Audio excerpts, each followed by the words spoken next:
Hello guys, అందరు ఎట్లున్నారు? మంచిగా ఉన్నారా? నేను కూడా బాగున్నాను. I'm back with another video after a very long gap. So ఈ షార్ట్ అయితే దేని గురించి అంటే నా ఫేర్వెల్ ఈవెంట్ గురించి. నేను యాక్చువల్గా ఒక లాంగ్ వీడియో షూట్ చేద్దాం అనుకున్నాను, కానీ చేయలేకపోయినా. సో అందుకే ఈ షార్ట్లో అయితే పెడుతున్నా. ఇది జనవరిలో జరిగింది, కానీ నాకు టైం లేకుండే పోస్ట్ చేయడానికి, అందుకే ఇప్పుడు చేస్తున్నా. సో ఈ ఈవెంట్లో అవార్డ్స్ అయితే ఇచ్చినారు. సో దానికోసం కొంతమందికి అయితే ఇన్విటేషన్స్ వచ్చినాయి, అందులో నేను ఒకదాన్ని అన్నమాట.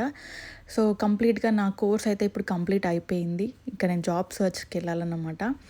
సో ఈ కోర్స్ అయిపోయిన తర్వాత మాకు ప్లేస్మెంట్ ఇయర్లో ఎవరెవరైతే మంచిగా పర్ఫామ్ చేసినారో వాళ్ళందరికీ అవార్డ్స్ ఇచ్చినారు. సో అందులో నాకు కూడా ఒక అవార్డు వచ్చిందన్నమాట. సో ఈ ఇంటేక్ ఎవరైనా వచ్చే వాళ్ళు ఉంటే నేను ఒకటే చెప్దాం అనుకుంటున్నా, make sure you give your 100%. ఒక దగ్గర కాకపోతే ఒక దగ్గర అయినా మీ పర్ఫార్మెన్స్ అనేది రికగ్నైజ్ అవుతుంది. Thank you so much for watching this video. Keep supporting me.